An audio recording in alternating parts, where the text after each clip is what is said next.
Hey, this is Mark Kanty back. Mark Kanty of Release Dynamics. And once again, I'm back with the lovely Dr. Loren M. Hill of The Acclivity.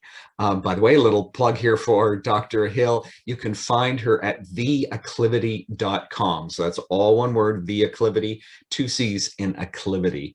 So if you're wondering about where you can learn more about her, that's the place to start.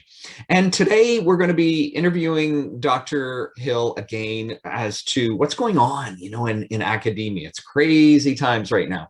So we're kind of going to do an update. We're going to get, a snapshot and get Dr. Hill's perspective on where things are at this moment in time. And it's a crazy world we live in. Lots of stuff going on right across the nation. And we want to get her insight. So I'm going to begin by asking, well, first of all, welcoming Dr. Hill. Thank you for joining us again today. It's a pleasure to be with you. Hi, Mark. It's good to be back with you again. Thanks for having me. You bet. So let's dive in. Let me begin with a question for you, which is, what are you finding in today's environment? We've got COVID, we've got vaccinations happening, we've got a new administration in the White House, and that's just in the United States. I know you work right across North America. So we've got stuff happening, and I won't even go into what's going on in Canada. But things are happening. The world is really moving at a fast pace right now with a lot going on. What are you seeing that problems that are currently facing, educators and people that are looking to advance their career in academia? What are you finding these days? Mark, what I'm finding is that we are a year into a pandemic. We found that, as often happens, the landscape of higher ed changes, right? And I think what we weren't prepared for in higher ed was this pandemic. So we are dealing with COVID. We were dealing with not being prepared.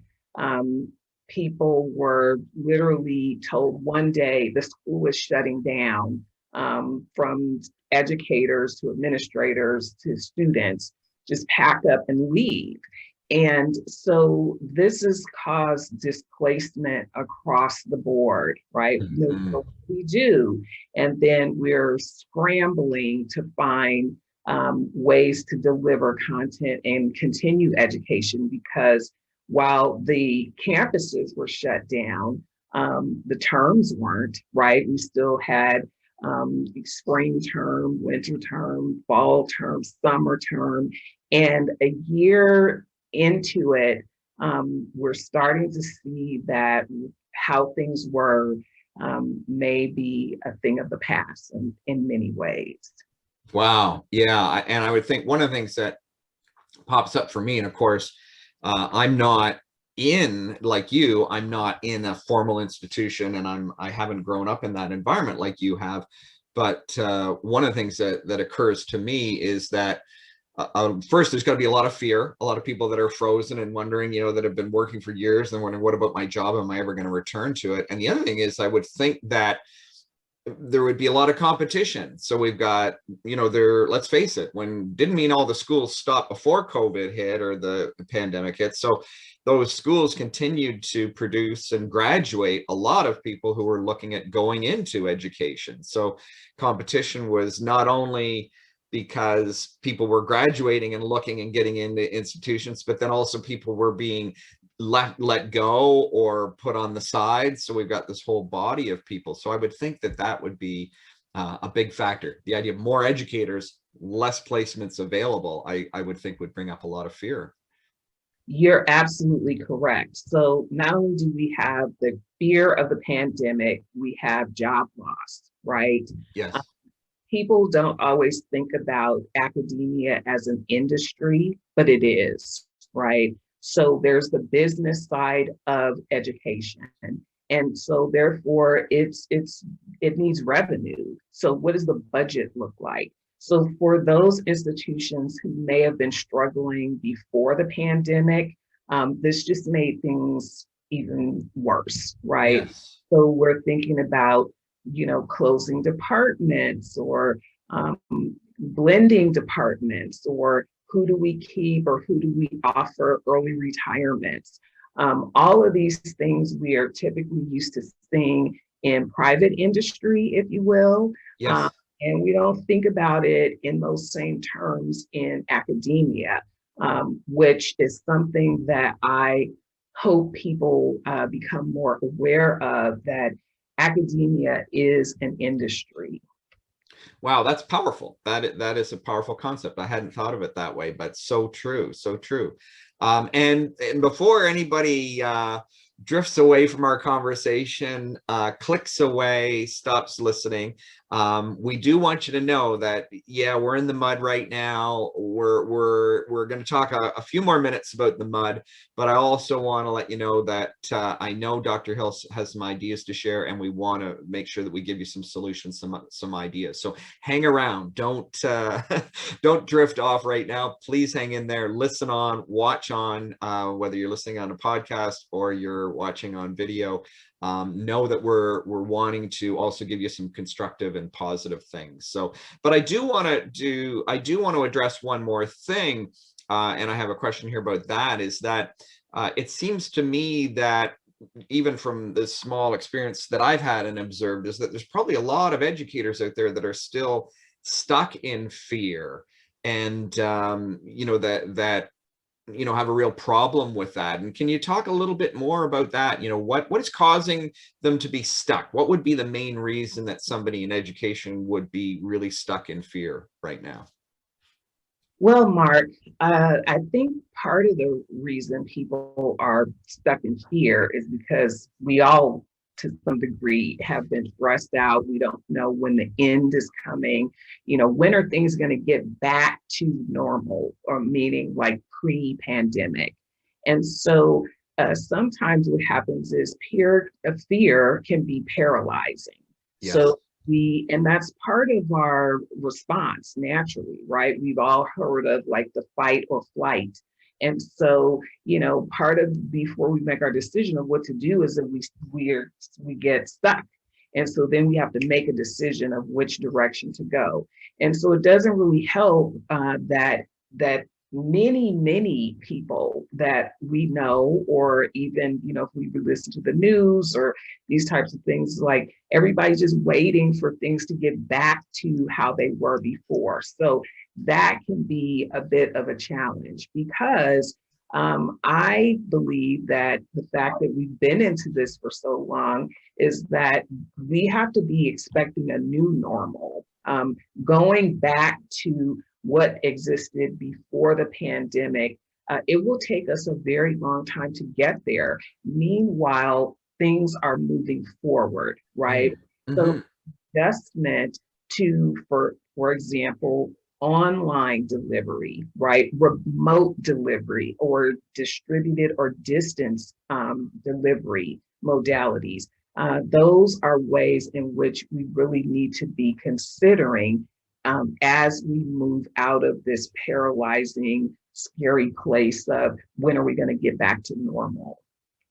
Great point. That idea of how I've heard it is freeze and then flight or fright, or flight or fight.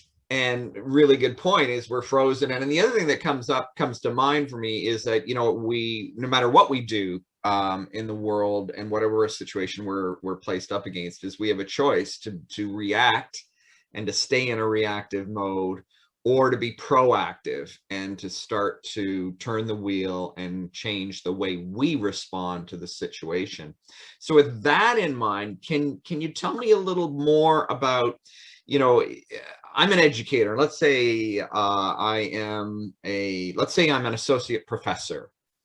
And I'm thinking, wow, life was good 2 years ago. Now I don't know where I'm going to go. I'm frozen. My whole goal was, I was on a career path. I wanted to be an adjunct professor. That was the goal I had in mind. Hadn't really mapped things out. It was just something I thought would happen naturally. Tell me, now that we've kind of gone through and identified some of the things that freeze us, some of the obstacles that we're up against, what can we do to, move against that? What are the things that we can do to be proactive and to advance our career if we're aware of this concept that you say that, the normal is no longer coming back, we've got to adapt? What can we do about that? Yeah, so the first thing would be just really taking stock, right? What does my department look like? What does my university look like, or my institution? Are we fiscally healthy? What is enrollment looking like? What have been the messages coming from administrators about what the future path is, right? So as we are in faculty positions, many times we may not be aware of what's going on at the administrative level. So I would say one of the best things that we can do is have conversations, like ask what's going on, what's the path forward, can I be involved in that, what can I do to get myself involved in it?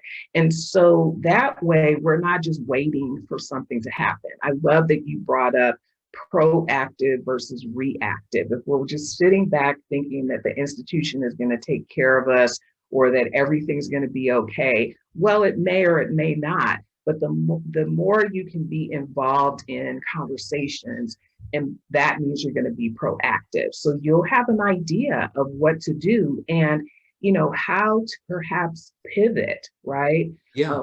What we want to think about is, what is my place here? And is this somewhere that I'm going to be able to stay, prosper, and thrive?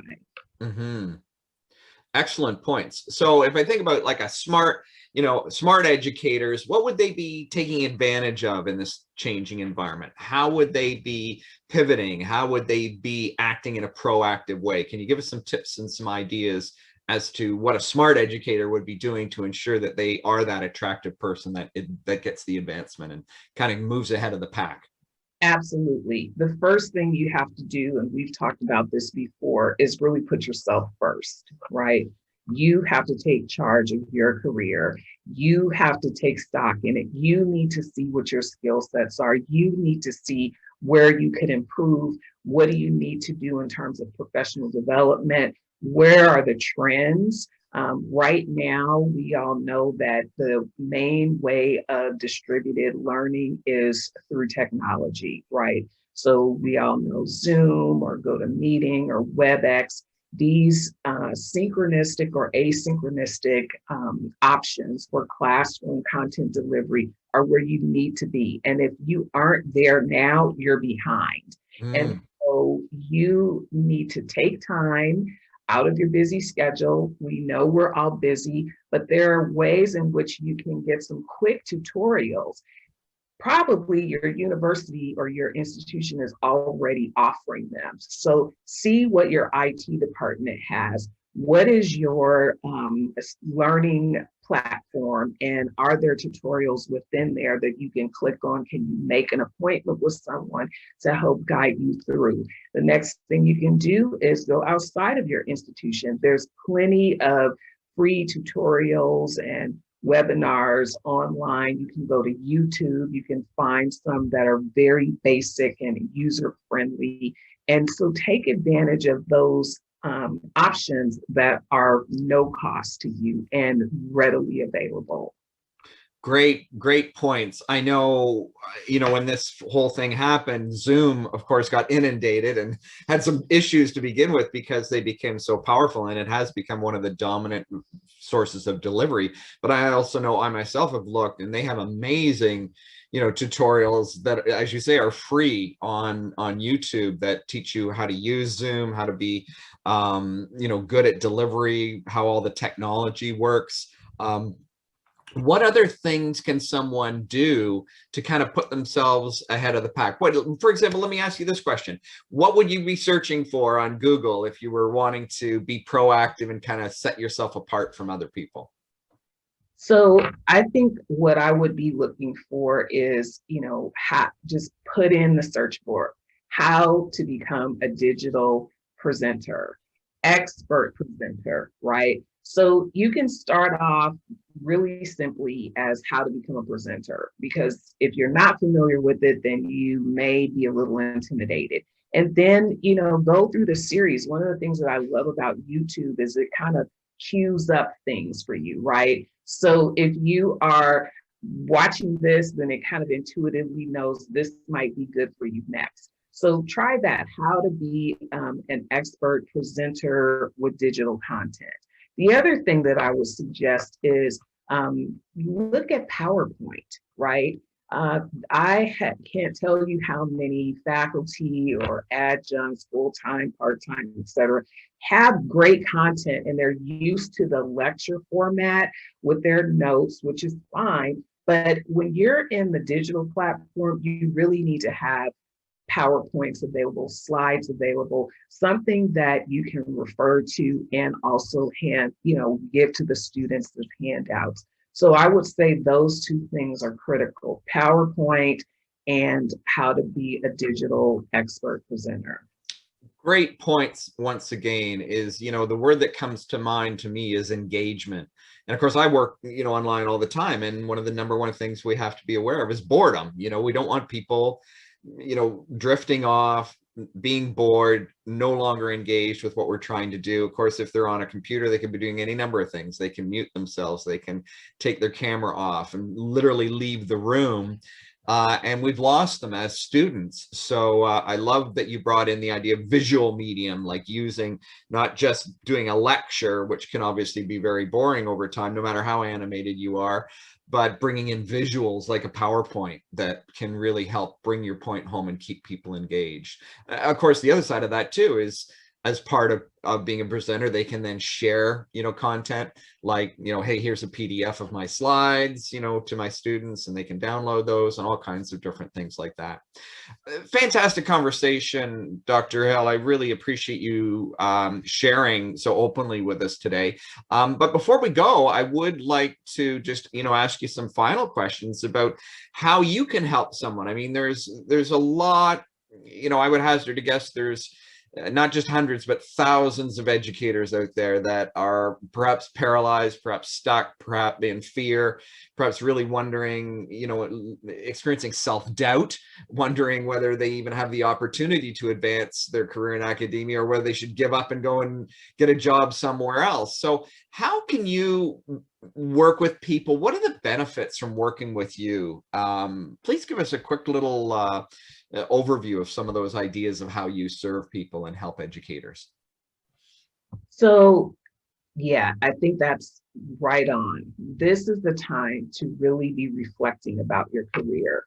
Whether you are a novice at digital presentation or content delivery in the classroom, or if you are seasoned and an expert, this is an awesome time to think about where your next steps are, right? So normal is redefined. What we knew pre-pandemic, that sort of normal, we should just move on from that, right?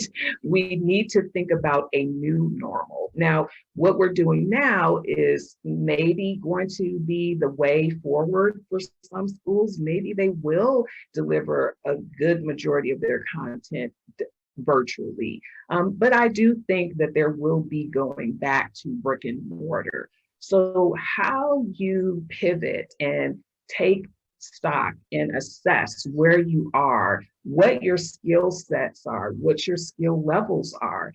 That's very important because it can definitely give you an idea of where you're going to be next year, right?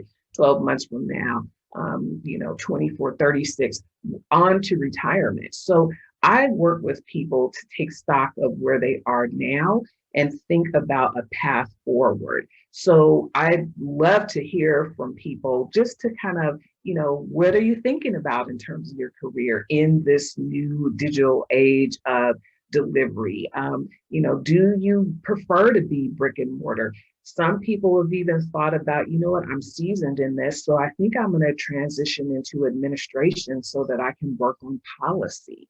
So there's no limit. But you really should be talking to someone who can serve as a sounding board, who's been there, done that, who has a good idea of where you may want to navigate your career. Excellent. Well, there you have it. Dr. Loren M. Hill. And Dr. Hill is not only a clinical psychologist, she's also been there and done that and grown through academia, advancing her own career, and now is also offering coaching opportunities for people who want to advance their very own career. Let's face it, education is far from done. This is not a time to give up. We're in a tremendous point of transition and change, where in fact learning and education is going to become more powerful and more important than ever, which is all the reason to have a great coach like Dr. Hill to help you navigate that, to help you set your goals, to hopefully shortcut the circuit for you and get you there faster. So once again, I want to appreciate Dr. Hill for being with us. Wherever you see this, whether you're listening to this as a podcast or you're watching it on YouTube or on any other video channel, please leave your comments. If there's an opportunity to give us a thumbs up, maybe you're seeing it on Facebook and you can give us a like, please do that. I think this information is extremely valuable, and I hope you do too. So I would ask you to affirm Dr. Hill for putting this out there for us, and do give her some loving by liking her content and leaving your comments. Let's get a dialogue going about these things. Leave your questions, and by all means, you'll also find, wherever you happen to come across this interview, you'll find contact information for Dr. Hill. Reach out to her. I know, she would love to hear from you, and she's although she's very busy, she always seems to find time to fit in those students and those people that are wanting to advance their career in academia, because she's passionate about it. This is the industry that she really hangs her hat on and believes so passionately and strongly about. So, Dr. Hill, thank you once again for being with us today, and we will look forward to seeing you on the next interview. Any closing comments? Reach out to me. I'm here for you. I look forward to hearing from you. I love speaking with people. As Mark has said, this is my passion. I know a lot about this, and I'm hopeful that my expertise will help you move your career forward. Fantastic. Thank you. So once again, just to wrap up, this is Mark Kanty with Release Dynamics, and it's been a pleasure to spend time here with Dr. Loren M. Hill of The Acclivity. And you can find more information about Dr. Hill at theacclivity.com. That's theacclivity.com. Go ahead and visit her website there, and you'll also find her calendar and contact information there, where you can reach out and book a free time to chat. She's very open and happy to visit with you and learn more about how you are advancing your career in academia and how she might be able to help. Thanks so much for being with us, and we will see you on the next chat that we have.